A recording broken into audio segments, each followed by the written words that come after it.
το μήνυμα ήταν ότι όλοι πρέπει να αλλάξουμε. Κατ' επέκταση, το βασικό μήνυμα το οποίο εμείς λαμβάνουμε από τις εκλογές είναι ότι στο επίπεδο της κοινωνικής πολιτικής, στο επίπεδο της φορολογικής πολιτικής, στο επίπεδο της οικονομικής μας πολιτικής, πρέπει να αλλάξουμε. Πρέπει να κάνουμε στροφή. Όχι να αλλάξουμε, να επαναπροσαρμοστούμε. Ήταν δύσκολα τα 2 τελευταία χρόνια. Ξέραμε τι γίνεται. Ο Πρωθυπουργός είναι ένας πολιτικός που όλος ο ελληνικός λαός γνωρίζει ότι έχει επαφή με την κοινωνία. Δεν είναι απομονωμένος στο Μέγαρο Μαξίμου. Έχει πραγματική επαφή με την κοινωνία. Πλην όμως δεν γινόταν αλλιώς μέχρι σήμερα.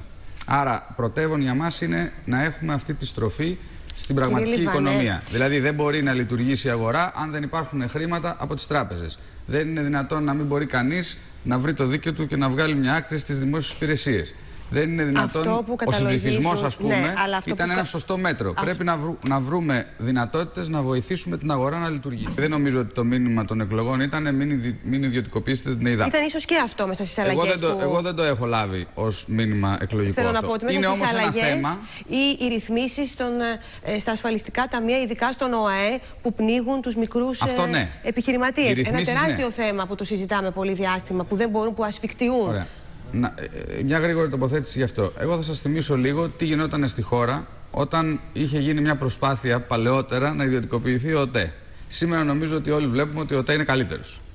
Όχι μόνο. Σήμερα όλοι βλέπουμε. Οι καταναλωτές απολαμβάνουν πολύ φθηνές τιμές. Ακριβώς. Εδώ μιλάμε βέβαια για τα δίκτυα. Εδώ δεν μιλάμε για να μην υπάρχει. Το δίκτυο είναι το βασικό δίκτυο. Το δίκτυο οφείλει ο ΟΤΕ, και γι' αυτό υπάρχει η Εθνική Επιτροπή Τηλεπικοινωνιών και Ταχυδρομείων, να το παρέχει σε όλους τους παρόχους. Το νερό, κύριε Φλέσσα, είναι φυσικός πόρος της χώρας. Είναι πολύ. Και το ρεύμα. Δεν είναι. Και το ρεύμα, έχετε δίκιο. Αλλά αν δείτε, ας πούμε, άλλες κοινωνίες, παραδείγματος χάρη την αμερικανική ή την αγγλική, που εκεί υπάρχουν ιδιωτικές εταιρείες στα δίκτυα, θα δείτε ότι και εκεί είναι καλύτερες υπηρεσίες και εκεί είναι χαμηλότερες τιμές.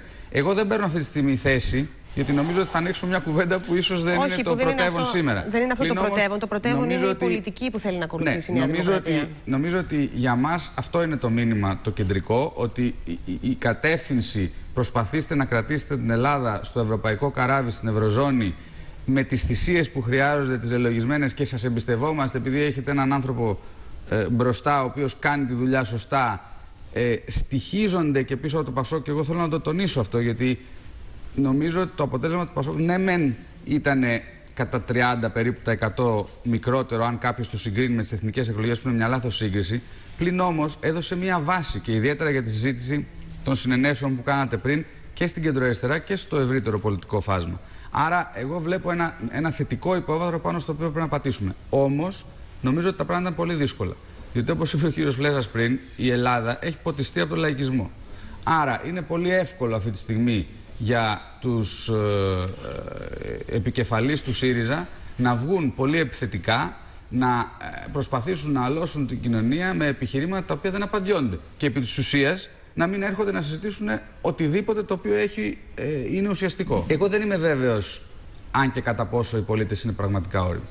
Και νομίζω ότι πρέπει να σταματήσουμε να το λέμε αυτό όλη συνέχεια. Δεν είναι δυνατόν στη γειτονιά του Φίσα να έρχεται η Χρυσή Αυγή και να παίρνει πάνω από 10%.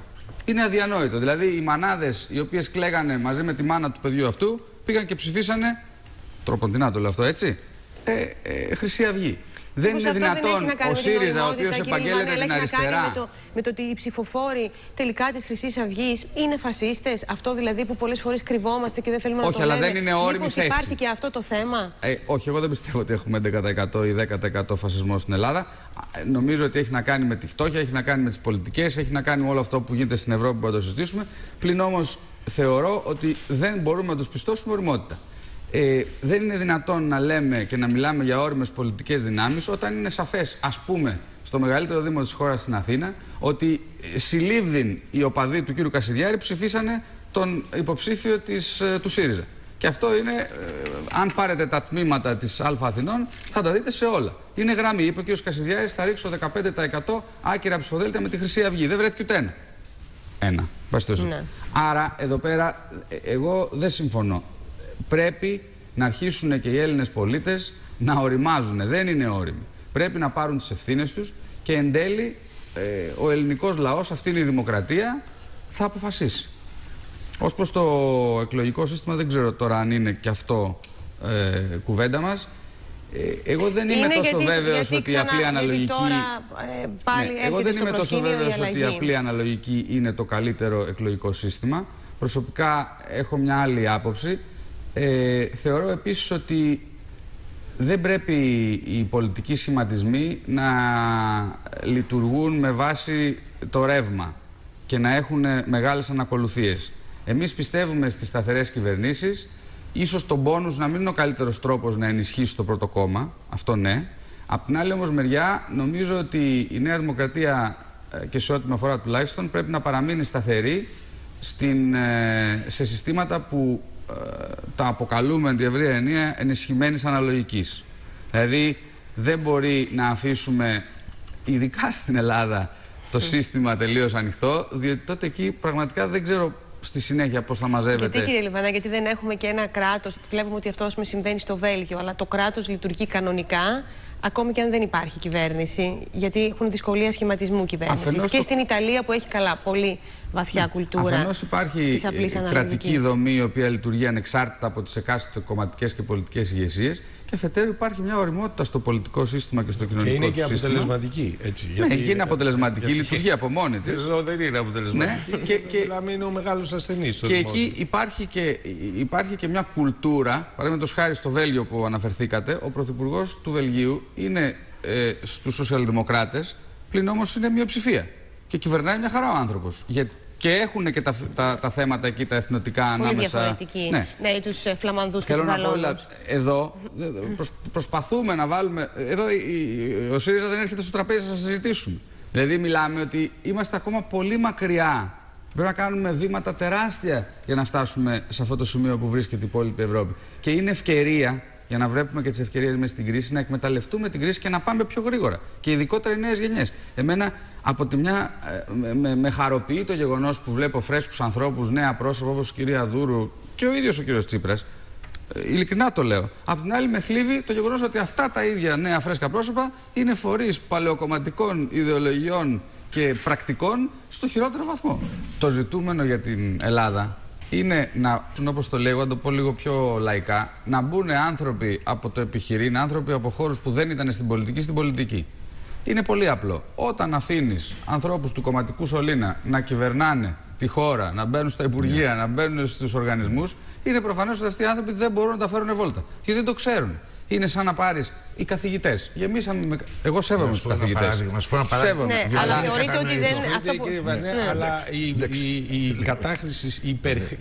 η κατάχρηση των καθηγητών έγινε επί των ημερών της Νέας Δημοκρατίας της κυβέρνησης Καραμανλή. Έχω όλη τη διάθεση να είμαι αυτοκριτικός. Και θέλω να πω το εξής. Δεν είναι δυνατόν. Διάβαζα εχθές το απόγευμα ένα νόμο τον οποίο ψήφισε, έτσι το λέμε στην Ελλάδα, ο κ. Καστανίδης. Άλλο λάθος αυτό. Είναι η μόνη χώρα που ψηφίζουν οι υπουργοί τους νόμους. Αλλά εν πάση περιπτώσει. Η Βουλή τους ψηφίζει. Ναι, όμως λέμε. Κάποιοι έρχονται και με τις περίφημες πράξεις νομοθετικού περιεχομένου, να θυμίσω εγώ. Και αυτός ήταν και περιχαρής, διότι βοήθησε τον τόπο. Και έβαλε στο τραπέζι μια ιστορία ότι δεν μπορεί να αναλαμβάνει δήμαρχος, παραδείγματος χάρη μιας πόλης, του Μεσολογγίου, ξέρω εγώ που είναι η πόλη μου, της Ναυπάκτου που πάει ο κύριος Φλέσσα στα καλοκαίρια, εάν λέει κάποιος έχει μετοχές σε εξωχώρια εταιρεία. Παραδείγματος χάρη.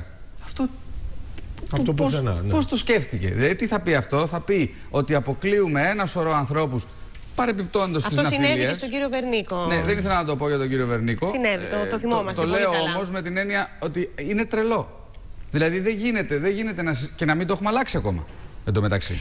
Πρέπει λοιπόν να αντιμετωπίσουμε κατάματα. Γιατί όλα τα θεωρούμε, και το επιχειρήν σε αυτή τη χώρα, τα θεωρούμε ύποπτα. Ναι. Και τα θεωρούμε ύποπτα γιατί πιστεύουμε ότι αυτοί οι άνθρωποι με τις offshore εταιρείες φοροδιαφεύγουν. Και πολλοί φοροδιαφεύγουν με τις offshore εταιρείες. Μα ελάτε τώρα, η ναυτιλία όλη χτίζεται πάνω στις offshore εταιρείες. Το ίνταλμα του κ. Τσίπρα, όπως μας το λέει σε κάθε ευκαιρία που του δίνεται ο Ανδρέας Παπανδρέου, ουσιαστικά κατήργησε την έννοια της επιχειρηματικότητας στην ψυχή του Έλληνα.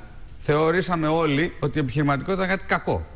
Αυτό το πράγμα πρέπει να το αλλάξουμε. Εγώ πάντως συμφωνώ με τον κύριο Βερνίκο σε αυτό το οποίο λέει να κοιτάξουμε μπροστά. Πράγματα τέτοια είναι αυτά τα οποία θα μπορούσαν να μας απελευθερώσουν και να δώσουμε δυνατότητες, εν τη ευρία έννοια πάλι η κουβέντα μας, δυνατότητες στη χώρα να πάει μπροστά και απτά να δει ο κόσμος ότι κάτι αλλάζει.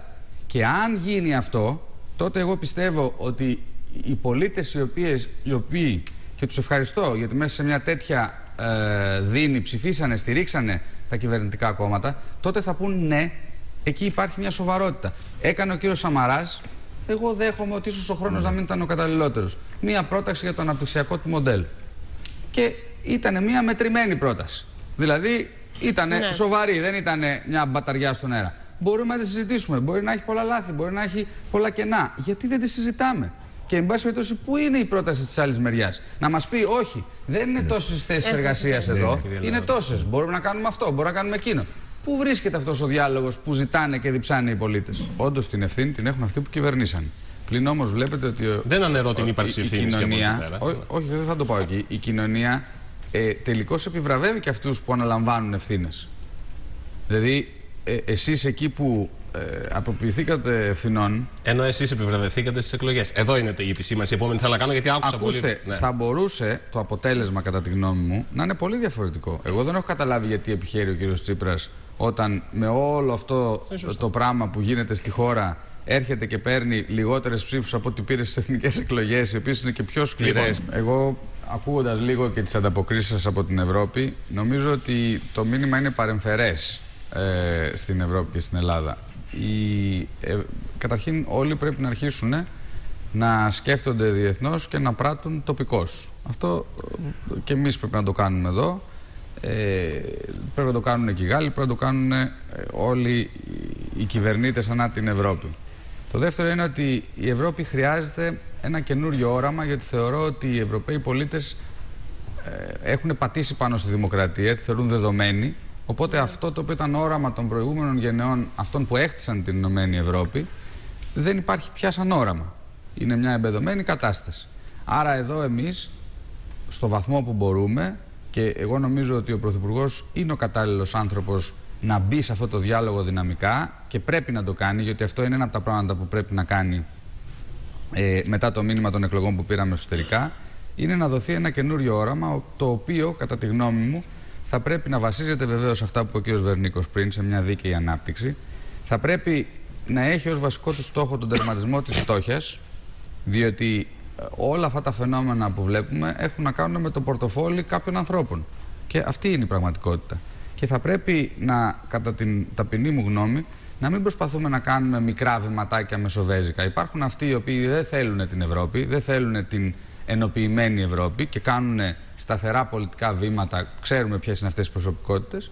Πρέπει λοιπόν οι άλλοι φιλοευρωπαϊστές να κάνουν ένα βήμα μπροστά, όχι προς το φεντεραλισμό όπως τον λέγανε παλιά, αλλά προς την ενοποίηση της Ευρώπης και κυρίως να δούνε άμεσα το θέμα της κοινής οικονομικής πολιτικής.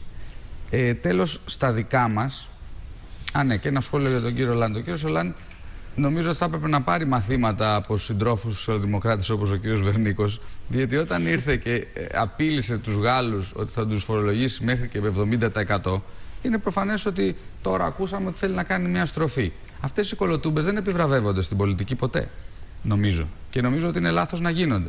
Θα πρέπει λοιπόν να επιλέξουν όλοι οι σχηματισμοί, και για να γυρίσω πάλι σε εμάς και εμείς το ίδιο, σε σχέση με αυτά που λέγαμε πριν για τον εκλογικό νόμο, να είμαστε σταθεροί, να είμαστε σταθεροί μας, και εν ώψη τώρα των εξελίξεων που δεν το συζητήσαμε, αλλά νομίζω ότι θα μπει στο διάλογο της νέας πιθανώς κυβέρνησης που θα σχηματιστεί, των νέων συνενέσεων που εδώ βρήκαμε στο τραπέζι, των νέων συμφωνιών. Δεν θα πρέπει να γίνουν όλα αυτά με ένα. Για ανασχηματισμό μιλάτε τώρα. Ναι, προφανώς θα γίνει κάποια στιγμή και ένας ανασχηματισμός. Δεν νομίζω ότι είναι το κέριο και αυτό θα αλλάξει τα πάντα. Αλλά μέσα σε όλη αυτή τη διαδικασία, επειδή μπορεί, αυτό είναι το ελληνικό κλίμα, να προκληθούν κάποιες εντάσεις για να διεκδικήσουν κάποιοι κάποια πόστα κλπ. Αυτό που μας είπε ο Δημήτρης Δελιοράνης ότι δεν γίνεται στην Ιταλία, ότι εκεί το θέμα δεν είναι. Εντάξει, δηλαδή, αν στείλουν και τον Ταλέμα πάλι, είναι αϊθαλής, είναι φοβερός. Αλλά σε κάθε περίπτωση, αυτό το οποίο νομίζω ότι δεν πρέπει να γίνει, δεν πρέπει να χάσουμε το στόχο μας. Εμείς αυτή τη στιγμή έχουμε βάλει εδώ ένα στόχο, τον οποίο πρέπει να υπηρετήσουμε.